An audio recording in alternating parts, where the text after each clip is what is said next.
Operation সিন্দুরের সবথেকে উল্লেখযোগ্য ভূমিকা নিয়েছেন ভারতীয় সেনারা। তবে পিছন থেকে এই পুরো অপারেশনে যাদের ভূমিকা সবথেকে বেশি আলোচিত হচ্ছে তার national security adviser Ajit Doval এবং ভারতবর্ষের বিদেশ মন্ত্রী ডক্টর জয়শঙ্কর।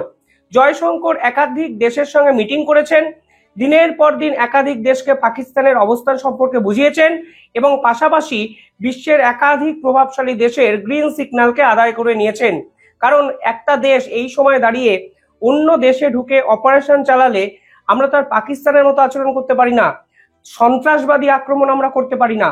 আমাদের ইন্টারন্যাশনাল গাইডলাইন মেনে কাজ করতে হয়, ইউএন রেজলিউশন মেনে কাজ করতে হয়। আর ইউএন রেজলিউশনের রাইট টু সেলফ ডিফেন্স এই অ্যাক্টেই কিন্তু ভারতবর্ষ আজকে পাকিস্তানে ঢুকে একাধিক জঙ্গি ঘাঁটিকে দুর্মুষ করেছে। তবে এই ভিডিও অলরেডি আপনারা দেখেছেন। আজকে এই অপারেশনের পর অজিত দোভাল ঠিক কি কি ভূমিকা পালন করলেন আমি একটু আপনাদের সামনে বলবো।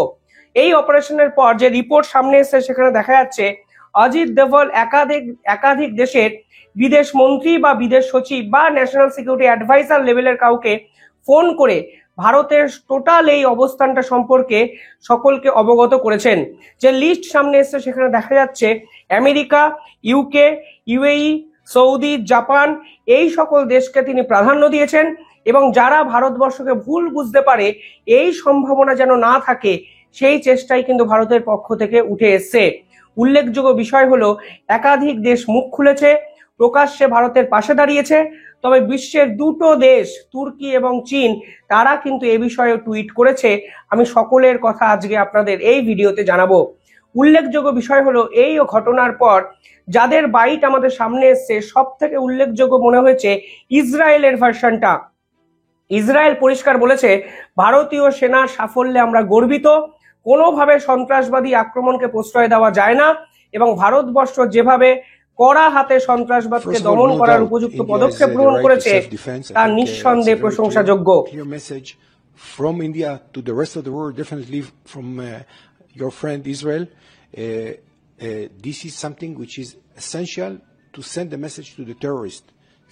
That was an action of self-defense, and I'm very proud of this operation.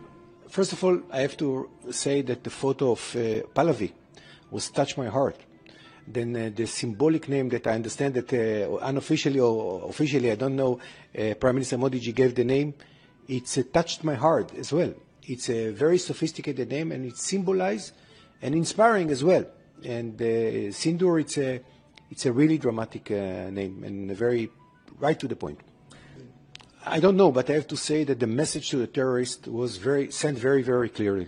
India and rest of the world will not tolerate any terror activities in the world. Doesn't matter if it's in the Middle East or in India.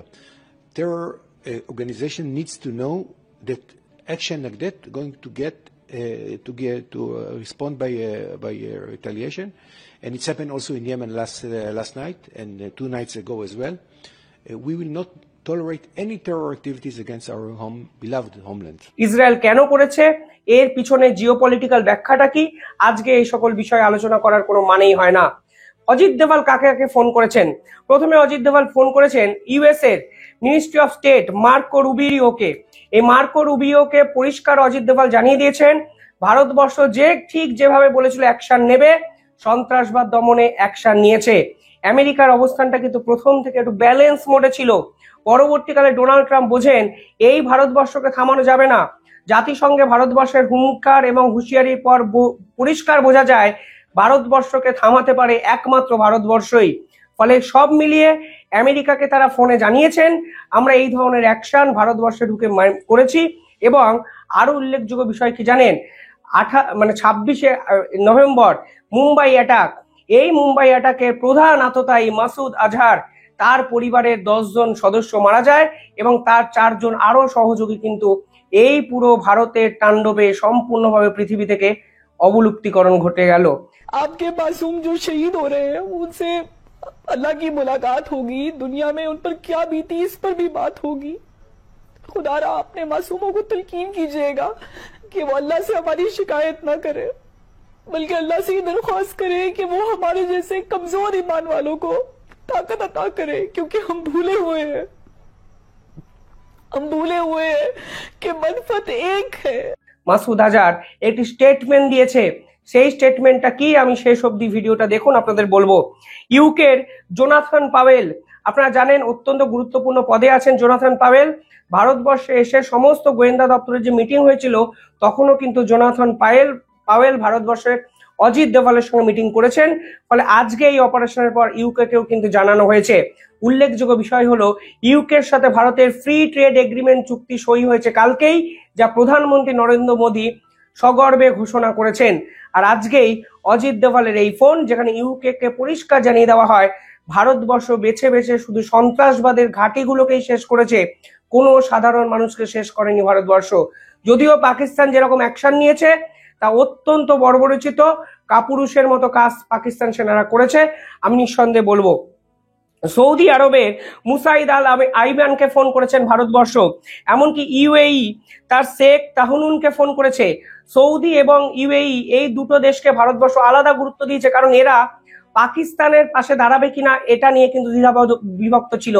Pakistan যখন Russia এবং আমেরিকার থেকে রীতিমতো লাঠিঝাঁটা খেয়েছে, ঠিক তখন এরা কিন্তু ইউএই, সৌদি, কাতার এই সকল মুসলিম প্রধান রাষ্ট্রের কাছে কিন্তু চলে গেছিল।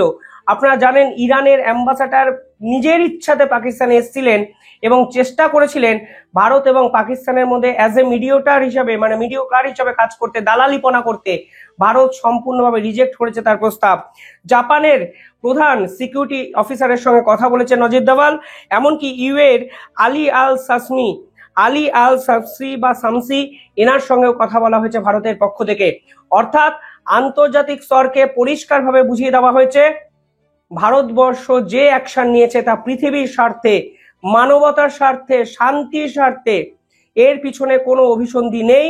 ভারতবর্ষ ক্রস বর্ডার টেরোরিজমকে প্রশ্রয় দেয় না। ভারতবর্ষ শান্তি চায়, আর শান্তি চায় বলেই বেছে বেছে যে জায়গাগুলো ভারত টার্গেট করেছে সেই জায়গাগুলো নিঃসন্দেহে এই পৃথিবীর জন্যই অত্যন্ত বিপজ্জনক একটা জায়গা ছিল। পাশাপাশি একাধিক ব্যক্তি টুইট করেছেন এই অপারেশন সিন্দুরের পর। সবথেকে ইন্টারেস্টিং লেগেছে জাতিসংঘের প্রধান, তিনি টুইট করেছেন। তিনি কি লিখেছেন?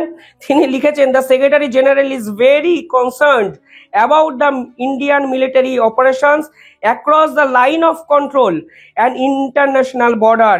হি calls for maximum military restraint from both countries. এবং পরিষ্কারভাবে তিনি লিখেছেন, the world can not afford a military confrontation between India and Pakistan.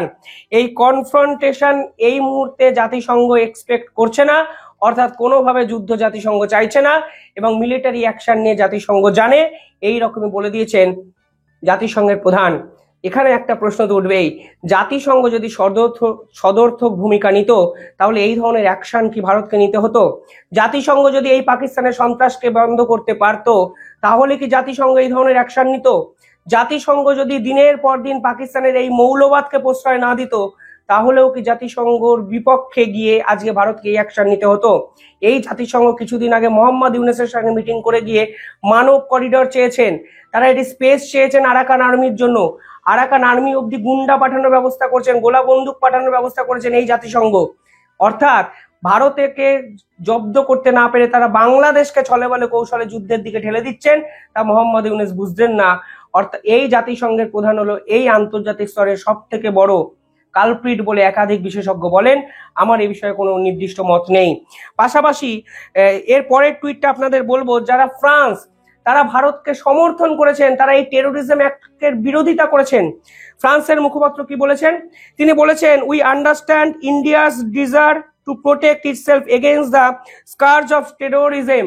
অর্থাৎ সন্ত্রাসবাদের বিপক্ষে প্রোটেকশন করার জন্য ইন্ডিয়ার এই ডিজায়ারনেসকে তারা সম্মান করছে, তারা বুঝতে পারছে। We obviously call on both India and Pakistan to exercise restraint to avoid escalation and of course to protect civilians. এখানে পরিষ্কারভাবে ফ্রান্সের পক্ষ থেকে বলেছে সিভিলিয়ানসদের রক্ষা করুন, যা ভারতবর্ষ করেছে। পাকিস্তান কিন্তু নিরীহ 10 জন ভারতীয় নাগরিককে এলওসিতে হত্যা করেছে, যার বিরোধিতা আন্তর্জাতিক স্তরে বিশাল মাত্রায় হবে, এবং ভারতবর্ষ হয়তো আরো বড় কোনো অপারেশন নেবে আজকের এই ঘটনার পর। পাশাপাশি জাপানের চিফ ক্যাবিনেট সেক্রেটারি এখানে স্টেটমেন্ট দিয়েছেন। তিনি প্রকাশ্যে ভারতের পাশে দাঁড়িয়েছেন।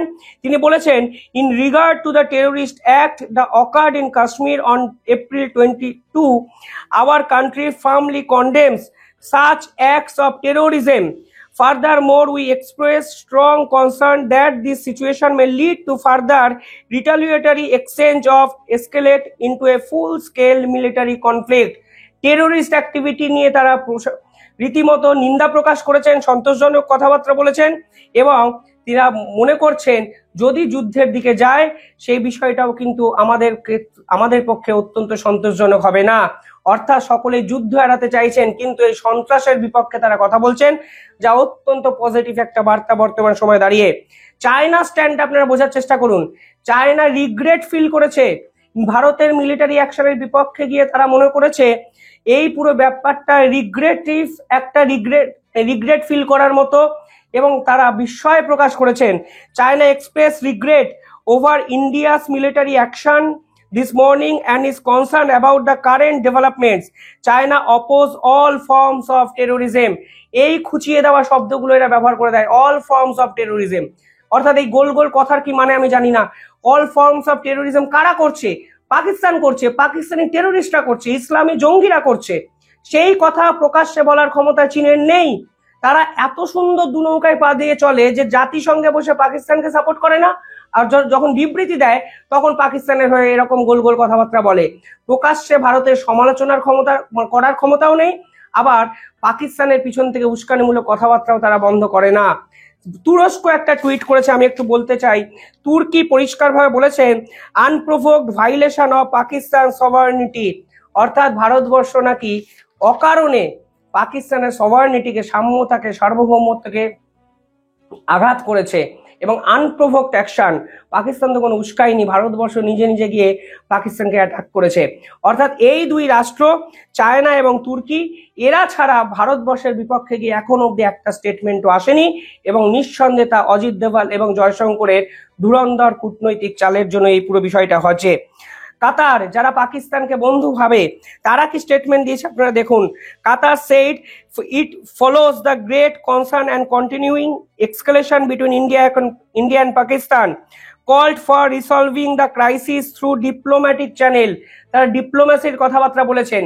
এই কাতার জাতিসংঘে ভারতকে সাপোর্ট করেছে, এমনকি ভারত যেন পার্মানেন্ট মেম্বার হতে পারে তার জন্য প্রথম মুসলিম রাষ্ট্র হিসাবে প্রকাশ্যে এসে কথা বলেছে। আজকে সেই রাষ্ট্র পাকিস্তানের বিপক্ষে একটা কথাও বলেনি। The ministry of foreign affairs emphasise the urgent need to communicate channel open between India and Pakistan. তারা বলেছে দুই দেশের মধ্যে কথাবার্তা বলুন এবং এই পুরো বিষয়টাকে বন্ধ করুন। সব মিলিয়ে পাকিস্তানকে এসে ওপেনলি সাপোর্ট করার সংখ্যা এক কি দুজন, এর বেশি কিছু নয়। আমেরিকা, রাশিয়া, ইসরায়েল, কাতার, জাপান প্রত্যেকটি প্রভাবশালী দেশ আর ভারতবর্ষের পাশে আছে। এমনকি ফ্রান্স সরাসরি বলছে টেরোরিজম অ্যাক্ট তারা বিরোধিতা করে এবং অপারেশন সিন্ধুর নিয়ে আজ অব্দি এই পৃথিবীতে এখনো অব্দি দুটো দেশ ছাড়া এখনো অব্দি ভারতের বিপক্ষে কথা বলার মতো একটা দেশও কিন্তু হয়নি। নিঃসন্দেহে ভারতের ডিপ্লোম্যাসির জয়। এবং আপনারা কিভাবে দেখছেন পুরো বিষয়টা কমেন্টে জানাবেন। আরো একটা বিষয় এখানে বলে দিই, মাসুদ আজহার তিনি একটি স্টেটমেন্ট দিয়ে বলেছেন 10 জন তার পরিবারে নিহত হয়েছে এবং তিনি বলেছেন 10 members of my family were blessed with the happiness together tonight. তিনি বলেছেন তার আনন্দ হচ্ছে 10 জন আনন্দের সহকারে মৃত্যুবরণ করেছেন। অর্থাৎ তার ভাষায় কোট আনকোট শহীদ হয়েছে ভারতের আক্রমণে। শহীদ না জেহাদ সে তো পরে বুঝবে, যার যায় সে বুঝতে পারছে ভালোই, যতই এরকম শো অফ করার চেষ্টা করুক। কিন্তু যেভাবে মাসুদ আজহারের পরিবারকে পুরো ধ্বংস করে দিল ভারত, এর পক্ষে পাকিস্তান ওপেনলি এসে দাঁড়িয়ে কোনো কথাবার্তা বলতে পারছেন না। কারণ পাকিস্তান তো স্বীকারই করে না মাসুদ আজহার দেশে থাকে। বলবে কিভাবে? কমেন্টে জানান আপনারা কিভাবে দেখছেন পুরো বিষয়টা। ধন্যবাদ।